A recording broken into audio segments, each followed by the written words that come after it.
Good morning. நான் உங்கள் திரைப்பட சின்னத்திரை நடிகர் முத்தையா அன்புதுரை பேசுகிறேங்க. பதேர் பாஞ்சாலி ரொம்ப ஒரு முக்கியமான படங்க. இந்திய சினிமாவுடைய ஆன்மா நம்ம சொல்லலாம். இந்த படம் சத்யஜித் தான் இயக்குனர். 1929 பெங்காலில் எழுதப்பட்ட நாவல் தாங்க இது. ரொம்ப ஃபேமஸான நாவல். அதான் சத்யஜித் படமாக இயக்குனாருங்க. இந்த படம் இயக்கி முழுசாக அவரால் முடிக்க முடியலைங்க. பணம் இல்லாதனால அந்த படத்தை ரிலீஸ் பண்ண முடியாமல் போயிடுச்சு. ஆனால் அந்த பெங்கால் கவர்மெண்டே என்ன பண்ணியிருக்காங்க, அந்த படத்தை ரிலீஸ் பண்ணியிருக்காங்க. அப்படின்னா பார்த்துங்க இந்த படத்துடைய சிறப்பு என்னன்ட்டு. மிக ஒரு அற்புதமான ஒரு படங்க. ஒரு சாதாரண ஒரு எளிய ஒரு கிராமத்தில் வாழக்கூடிய ஒரு ஒரு ஒரு குடும்பத்தை பற்றிய கதை தான் இது.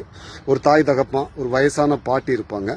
அபு துர்கா அப்படின்ற ஒரு கதாபாத்திரங்க ரொம்ப ஒரு அருமையாக இருக்குங்க. ரொம்ப எளிமையான ஒரு ஒரு வாழ்க்கை முறை. அவங்களுடைய கஷ்ட நஷ்டங்கள் எல்லாம் கூட பார்த்தீங்கன்னா அழகாக படம் பிடிச்சிருப்பாரு சத்யஜித். இதில் இன்னொரு விஷயம் பார்த்தீங்கன்னா ரவிசங்கருடைய இசை, பண்டிட் ரவிசங்கருடைய இசை மிக மிக அற்புதமாக இருக்குங்க. அவங்க மலையில் நடையிற காட்சிகள், அப்புறம் ட்ரெயினை ஓடி போய் பார்ப்பாங்க அந்த அபுவும் துர்காவும். அந்த காட்சியெலாம் மிக மிக சிறப்பாக இருக்கும் அந்த படத்தில். கடைசியில் துர்கா ஒரு சூழலில் இறக்குற மாதிரி ஆகிடும். அந்த குழந்தை இறந்ததுக்கப்புறம், அந்த பாப்பா இருந்ததுக்கப்புறம் அந்த குடும்பமே அந்த கிராமத்தை விட்டு இடப்பெயர்ச்சி நகரத்துக்கு போவாங்க. அதோட அந்த படம் முடிஞ்சிருங்க.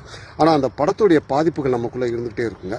அது சினிமா ரசிகர்களுக்கு ஒரு ஒரு புதுமையான ஒரு அனுபவத்தை கொடுக்கும் இந்த படம். ஆனால் சினிமா துறையை சார்ந்தவர்கள், சினிமாவுக்கு வரக்கூடியவர்கள் இந்த படம் அவங்களுக்கு ஒரு பாடமா இருக்குங்க.